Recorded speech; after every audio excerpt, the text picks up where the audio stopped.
What's up, Buttercup? Welcome back to my channel. My name is Nicole and I'm a booktuber and author tuber, and I have decided to jump in to the Read What You Own challenge for 2025. It's been around for quite some time, 5 years to be exact, and it was created by Criminali. It's now hosted by MJ, Fiber Artsy Reads, and Another Bibliophile Reads. I learned about this challenge from Greg a couple years ago, but I didn't feel the need to join. But crazy numbers, y'all. I am only down to 17 books that I own because I don't listen to audiobooks and I can't read ebooks on a tablet or my screen because the ADHD has entered the chat and I can't pay attention. So I'm just a physical TBR girly. But I've had quite a few of these books on my TBR for a couple years. So I think that I just need to embrace Read What You Own and try to get down to 0. I think that 17 is a great number. I don't know why, it's just a great number. Probably because I'm gonna guess I would be the only person doing this challenge that has so few books to read. And my goal is to read those 17 books by the end of 2025. I'm feeling that there might be some DNFs. So just get through some, read most, hopefully somehow enjoy all of them. That might not happen, but I'm just really wanting to get down to 0 and then celebrate, because that would be the first time probably since I was a legitimate child. Because you know, when you can read as a child, you're still reading picture books, children's books. That has been the last time that I've gone through my physical TBR. So at the age of 32, we're going to try and be like the good old days when I could read 10 books and it would totally make sense. And I would have to just redo my TBR, physical TBR, with another 10 books because they're so easy. But I digress. Let's talk about the guidelines first. Though, okay, side quest. I have an ADHD moment. It's entered the chat once again. Thank you for joining me. All of the books that you see on the thumbnail, the picture, we'll be talking about all of those. I was going to finally, magically, have my thumbnail match what I was wearing. Obviously I don't. You know why? Because I had, unbeknownst to me, blackberry jam on my shirt, because I guess I was a messy eater and I kept smelling blackberry jam, and then I looked down and I was like, oh great. So I had to pivot, and it doesn't even work, like spooking in a season, but I'm posting this in October. It's whatever, like it's what I had that was clean.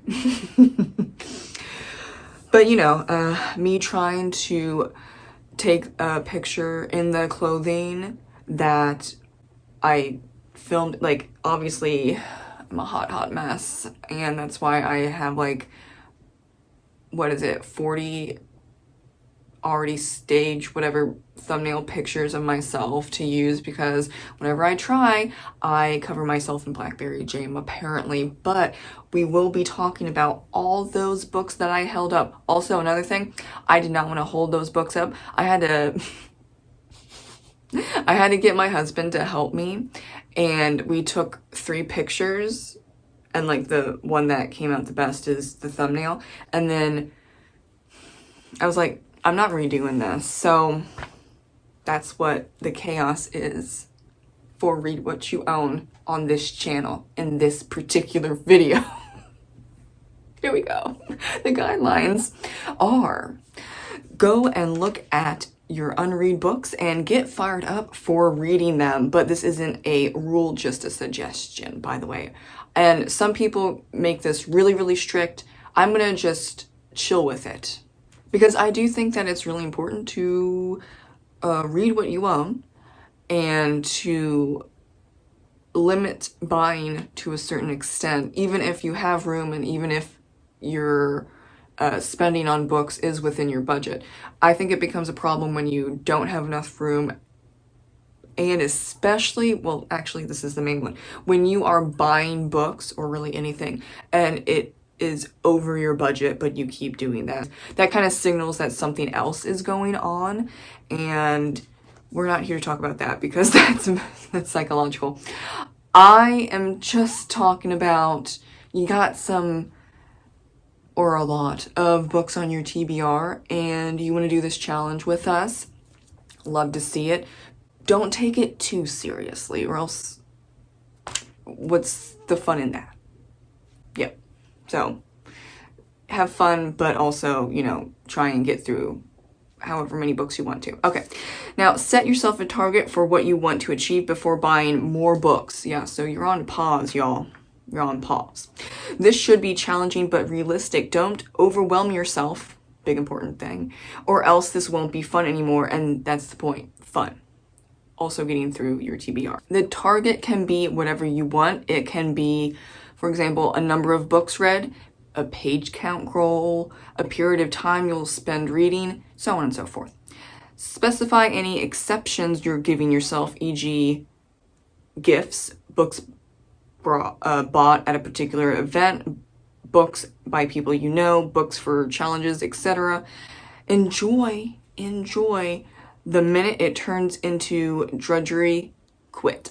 And finally, time. Set a time limit if you want, or a date for when your challenge ends, then see how far you can get. So I basically did that in the intro and I didn't set it up very well. It's fine. That's how I am.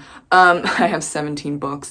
I want to get through most, if not all, of those books by the end of 2025. And like I said, there's probably going to be some DNFs there, which is unfortunate, but that's kind of just how I work. I will not continue a book if I don't like it. I won't rate it.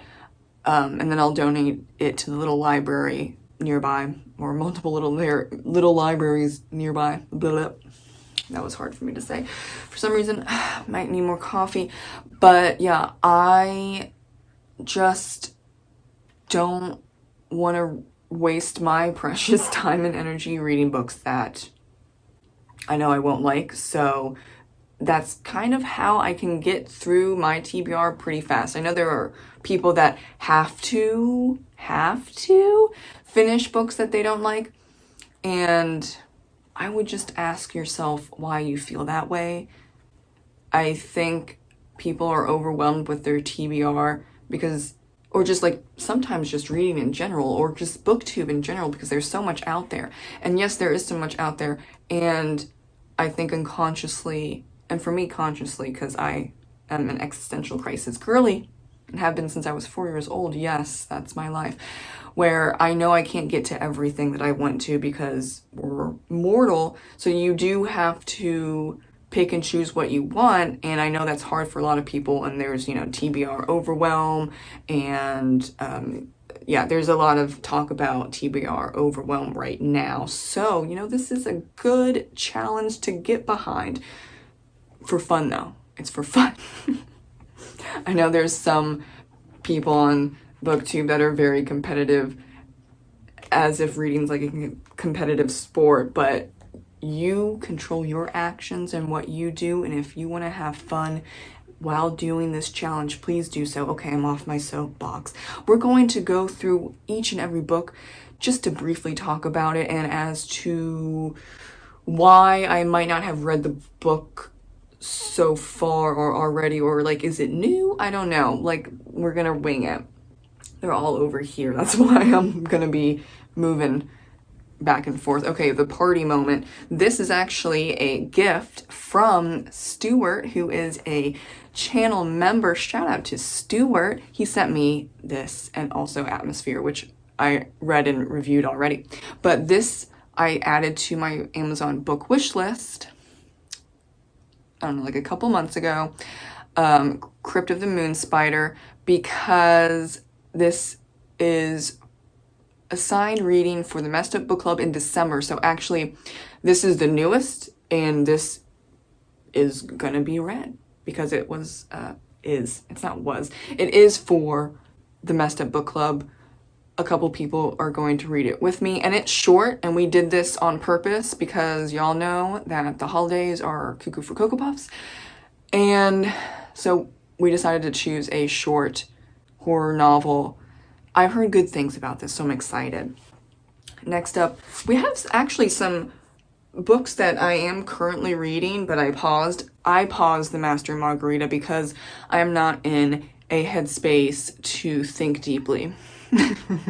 And you have to think deeply with this particular novel. So I'm thinking about this, and I might actually, I might not get to finishing this. Possibly, I don't know. I mean, it's gonna depend on a bunch of things. 2025 has been extremely stressful. It's been emergency after emergency after emergency. If you've stuck around or have watched my videos for most, if not all of 2025, y'all know my troubles and woes. So I am on an exhausted struggle bus. I'm burned out, but this takes a lot of effort to pay attention to, and it's not in a bad way. It's just I'm not there mentally, so I have paused this. I don't actually know if I'm going to finish, now that I think of it, unless things very quickly revert to some positives. One positive. I don't know. Isn't that depressing? Yes, it is. Okay, we're gonna move on. Killers of the Flower Moon. This is going to be one of my reads for Nonfiction November. I want to read the book first and then watch the movie with Leo DiCaprio. Hello, yes, thank you. And so I bought this, I don't remember when I did, a while ago, and I was saving it for Nonfiction November, which is in a couple days. That's so weird to me. It's just weird. Next up is The Seven Moons of Molly Almadia. I don't know if I said that right. So sorry. So sorry. My friend Patrick sent this to me. It's been like over a year. And I have been hesitant because it's in second person. So actually, I think there is a time where Patrick and I are supposed to read this together. Maybe it's November. Have to check in with him about that. I've read a couple of stories in second person. The best one that I read was Until the Sun by Chandler Morrison. Fantastic. He's one of my favorite authors. He did that very well. That doesn't mean that other people can't. That sounds mean, but if you've ever read second person, you know that it's a very difficult thing to write successfully. That's why I've been holding this off. Next up is Daughter of Molokai. I don't know why I've been holding this off, other than the fact that, like, I haven't been in a historical fiction mood. I don't know why. So, yeah, it's nothing bad. I like the first book. This is a second book. It's a series, or it's a duology. Yeah. And yeah, nothing bad. It's just I haven't been in a historical fiction vibe for most of 2025. But we're going to rectify that. Another book for Nonfiction November, Nothing to Fear by Julie McFadden. And she's actually, you can find her on a lot of social media. I found her on YouTube. It's Nurse Jackie. why did I say Nurse Jackie? It's, I'm looking at her name right here. At Hospice Nurse Julie. I'm so sorry, Julie. Why did I say Jackie? Don't know. I don't know. So this this is Demystifying Death to Live More Fully. That might be bleak. However, we all die. I don't know if you didn't know, but I'm telling you right now, we all die, and we need to talk about this topic more, especially in the United States. The Americans have a very weird relationship with death, and it bothers me, actually. I mean, it bothers a lot of people, and it does not help whatsoever trying to sweep death under the rug like Americans often do. Now, I bought this book a couple of months ago when I thought that I had breast cancer at 32. We have, on both sides of my family, multiple women with history of breast cancer. And I had to wait 3 months to be told, no, you don't have breast cancer. And I'm still recovering from the biopsies because the mass in my right breast was so deep in my boobie that, well, you know, they had to go that biopsy needle way down. And I don't know if I'm gonna scar or not. That's totally fine. I think scars are cool. But during this time, the 3-month wait where I'm like, I could have breast cancer and I'm just waiting to get in. I was really extremely stressed out for 3 months. And also annoyed and scared and all that stuff. Of course, because 32, seriously? Luckily not. But I then got this book, and I'm still going to read it. I think it's a very important topic, and I want to learn more. And when I have the money to do so, I will be doing a will, and I want to set up just a lot of things you should set up, even if you're young, because accidents happen, and I just need money for that. So I want to read that book and then get all the info of what I need to do. And then when I have money to spare, which I don't right now, so I'm just kind of thinking things through, just brainstorming at this point to feel like I feel a little better about myself. When I get the money, I'm going to do really what Nurse Julie says to do regarding the will and all that stuff. Anyway, this I've had for like 2 years. Early Irish myths and sagas. I think I'm hesitant because this has been translated so many times, but that's normal. These are ancient myths and legends and sagas. So I'm just worried about clunkiness. I love Irish myths, legends, sagas. I think everyone knows at this point that I do, right?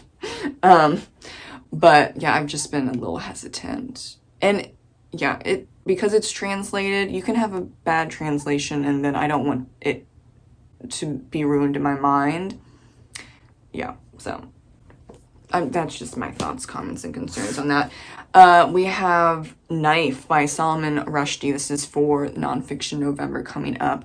I will be reading this with Patrick, with his book club, and I think this is an important book to support and read for free speech.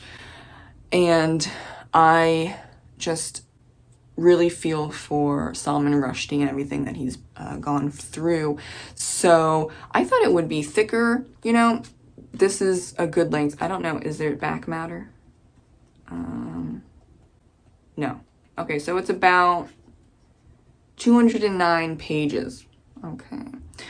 This is, if no one knows, he was nearly killed by an assassin, and these are his meditations, his thoughts, ponderings after recovering, and I think, like I said, a very important read for free speech and supporting a man that has had his life endangered many, many times for decades for what he's written, what he's said. Next up, ooh, we've got a cute one. I'm Afraid You've Got Dragons by Peter S. Beagle. This is the writer who wrote The Last Unicorn, and that cover is great. Look at that. I don't know why I've been putting it off. Therefore, this is going to be for Nonfiction November. I have to read a couple of fiction books, so this is going to be thrown into the pile, and I'm just really excited to read something by Peter once again. When was this published? I think it was last year. So excited. Okay, this one. I don't think I'm gonna finish this chunky monkey, like 800 pages. The story of the Irish race. I'm just going to go along for the ride. That's all I got. It's fascinating, but I am not in a headspace for this particular book because it's so long and there's just so much. I don't think I would retain anything. It's just been a shitty year. So yeah, another one, honestly, I don't know. Robin. It's a biography of Robin Williams. I have been hesitant, one, because it's a chunky monkey. Not surprised, though, because Robin Williams did some amazing things. But also because it's just really sad. He is and will always be my favorite comedian.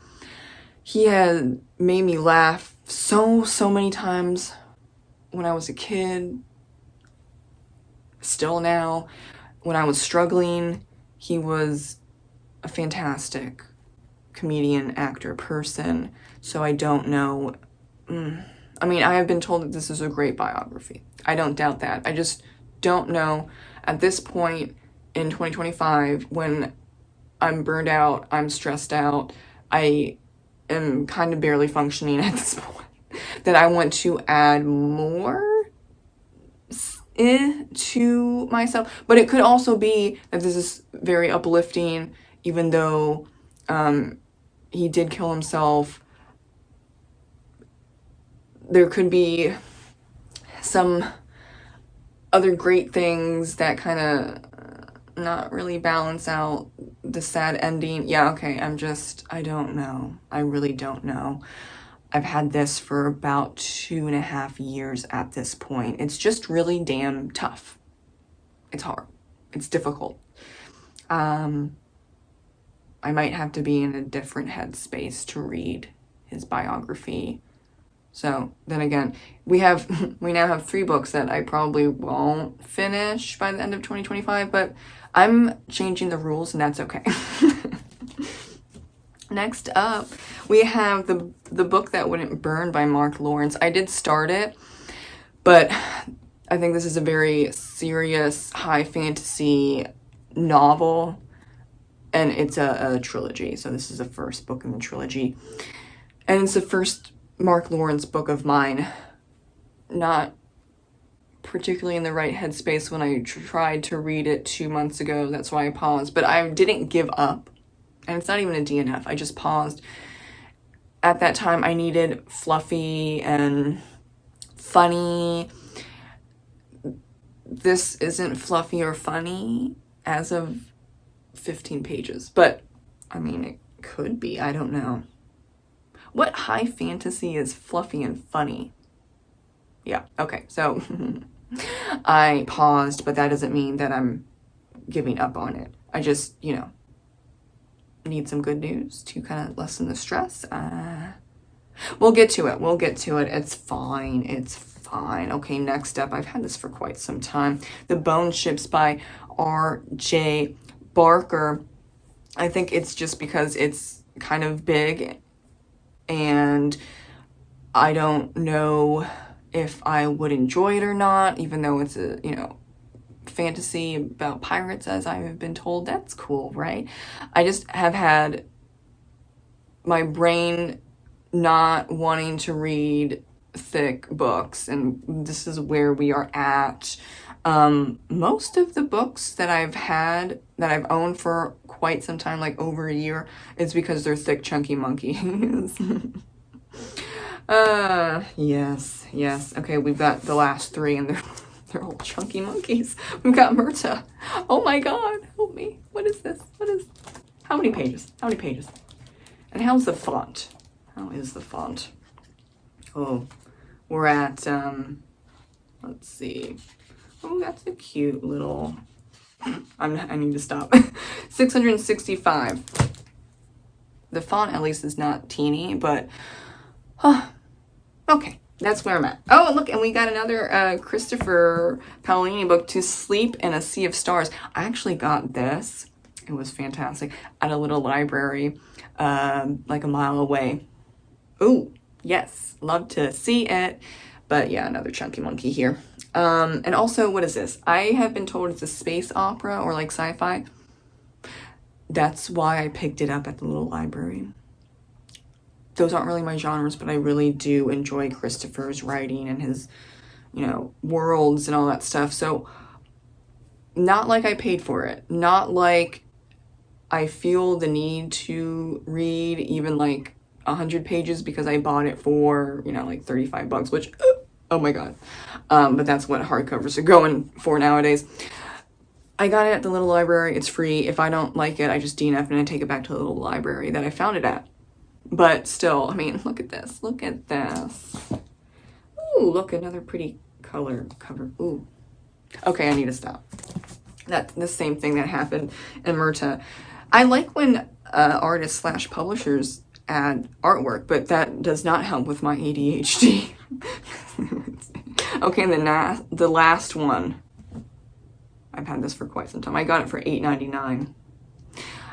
But it's Gabor Mate with Daniel Mate, his son. The Myth of Normal Trauma, Illness, and Healing in a Toxic Culture. Look how big this is. Okay. Oh no. This is probably, oh God. I don't know how much information I will learn, but I'm willing to learn, and also how big is the index and all that stuff. That I haven't even looked. We're gonna look together. Oh my, it's okay, it's a lot. Oh, okay. I do love a good index, back matter, so on and so forth with nonfiction, because it usually, not always, but it usually means you know your stuff. This is the back matter. And then this is, and that's what I get to read. Yay, we're just gonna do it. And I'm not hesitant because of trauma. I have been subclinical recovered for 5 years now. I have many mental illnesses, many mental disorders, and ADHD, which is neurological disorder. I don't have any sort of problem reading about trauma. I know a lot of people, it is triggering, but I am just hesitant because it's so long. And this is a really interesting copy. Like, okay, you're looking at this and then look at this. I don't know. Yeah, okay. So that's why I've been hesitating, because it's like, I don't know if I can hold that up. Anyway, thank you for joining me. That was a little longer than I expected, but I hope you didn't mind. Let me know if you're going to be joining the Read What You Own challenge in the comment section below, and check out Criminali and all of the 3 channels that are participating in helping to run this challenge. And I will see you in the next video. Bye.